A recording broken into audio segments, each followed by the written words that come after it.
BBC and Digital Radio Mondiale. Better radio altogether.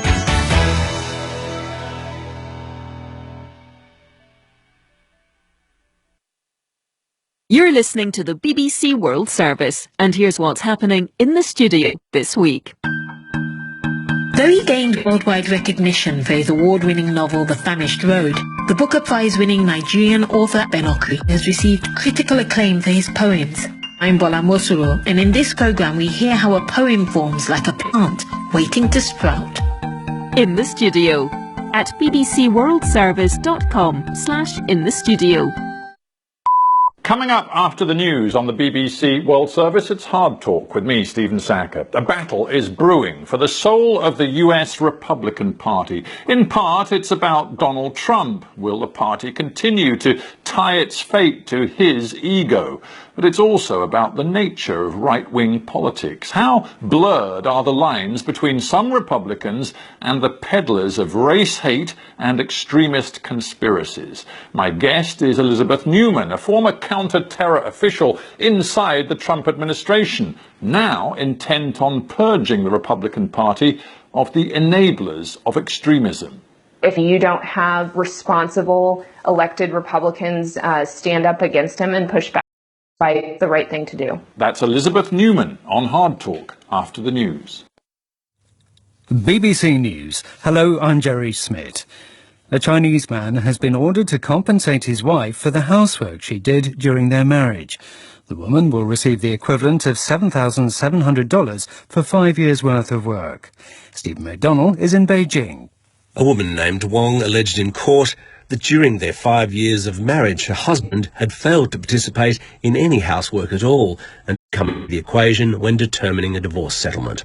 The ruling was possible under China's new civil code, which came into effect last month, and many women have hailed it as a first step. There's also been considerable criticism on social media that the amount was too low. The United Nations Security Council has been urged to impose a global arms embargo on Myanmar in protest of the army takeover. More than 130 NGOs have written an open letter calling for an immediate ban. However, as Jonathan Head explains, earlier similar calls have had little effect. A UN fact-finding mission investigating atrocities against Muslim Rohingyas called for a similar arms embargo more than a year ago. Myanmar's biggest arms suppliers, China and Russia, and smaller ones like Israel, ignored that call and will almost certainly refuse to take part in an embargo now. Myanmar's Asian neighbours are instead focusing on diplomacy, with Indonesia leading efforts to get the Association of Southeast Asian Nations, of which Myanmar is a member, to hold an emergency meeting on the crisis in the hope of exploring a possible compromise. Indonesia condemned by opponents of the military junta, saying it would give legitimacy to the coup. A court in the German city of Koblenz is expected to issue a verdict today in the trial of a former member of the Syrian secret police. Iyad al-Gharib allegedly took part in the torture and murder of opponents of President Bashar al-Assad after the 2011 uprising. Damien McGuinness is in Berlin. The verdict today really hinges on where he could from the Syrian regime. They say that he refused to carry out orders to shoot peaceful protesters, that he cooperated with German authorities when he was here.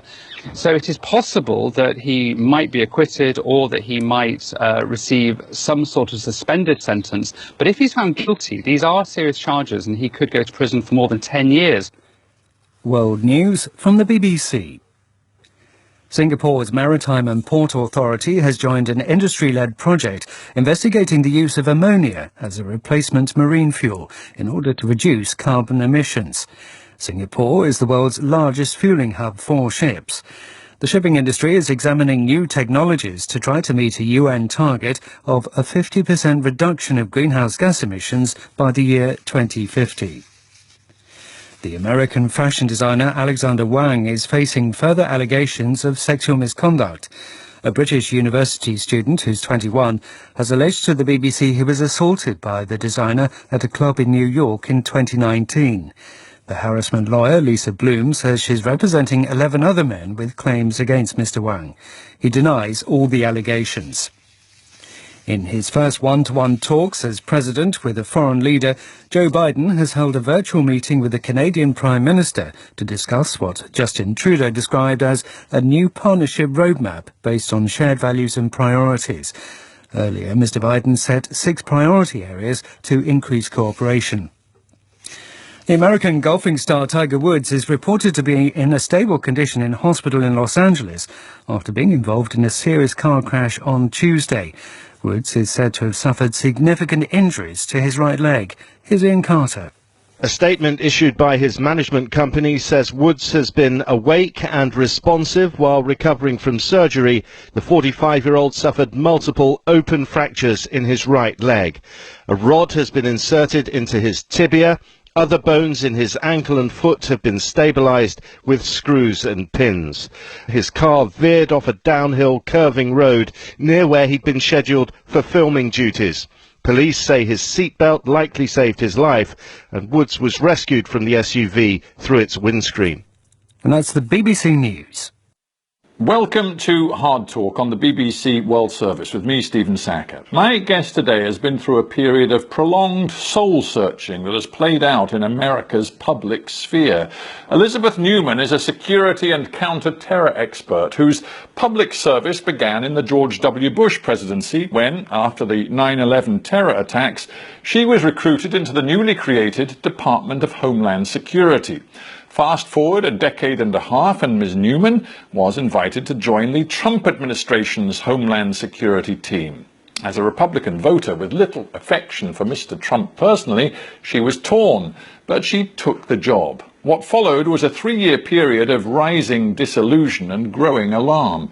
She saw America's far-right white supremacists as a growing security threat, and she felt Donald Trump was fanning the flames of their extremism.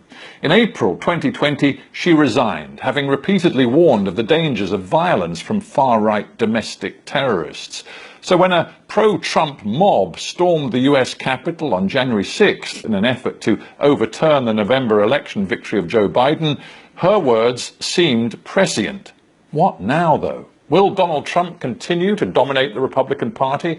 And will the lines between mainstream conservatism and far-right extremism be further blurred?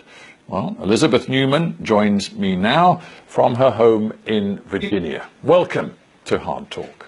Thank you for having me. Let me ask you this as an opener. How much soul-searching have you done in recent months? Because for, well, the best part of 3 years, you were a top counter-terror official inside the Trump administration, when it seems for much of that time you saw Donald Trump as a man who was fanning the flames of extremism and terrorism. Well, I'd say that I was doing a lot of soul searching and praying for much of the last 5 years. The 2016 election prompted many of us to try to understand what we were seeing, what was happening with the rise of Trump. The decision to go in was not an easy one. I turned it down twice before somebody called a few days before inauguration and expressed concern that there weren't many people willing to come in and work in this administration that had much of us were ethical, immoral, and at times illegal that were being made by the president and his team, and trying to figure out how you push back against that from the inside.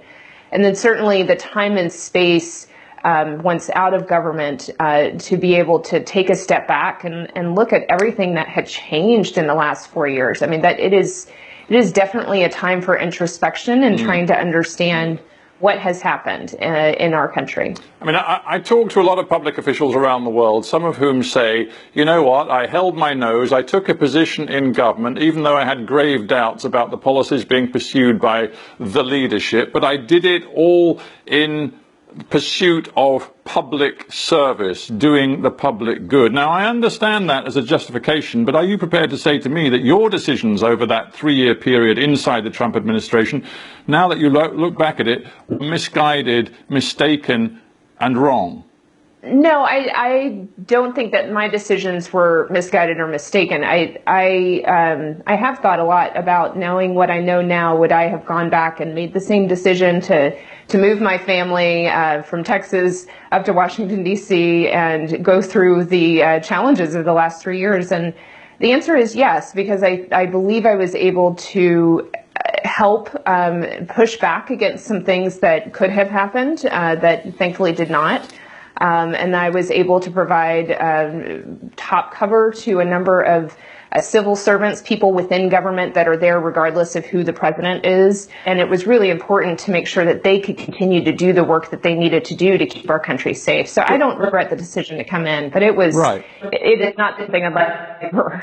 Right, but I'm just wondering, you say, I was able to push back, I was able to achieve certain things. I'm just trying to figure out what you were able to achieve, because one of your key points, I think, as a top official in counter-terror was to try to persuade the president to label the threat posed by right-wing extremists, the white power, white supremacist groups inside America as domestic terror.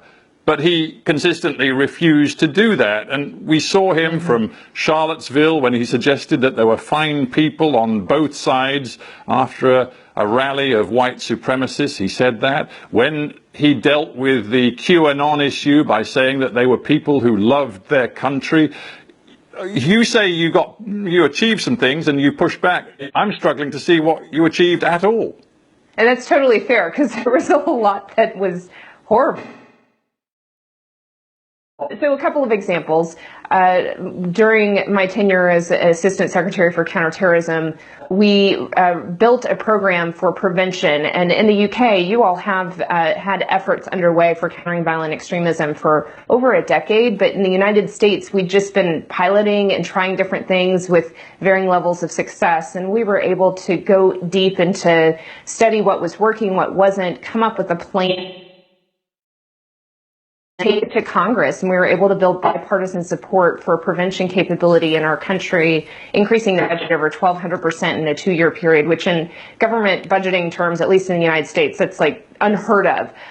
So we were able to make progress at the level that we could control.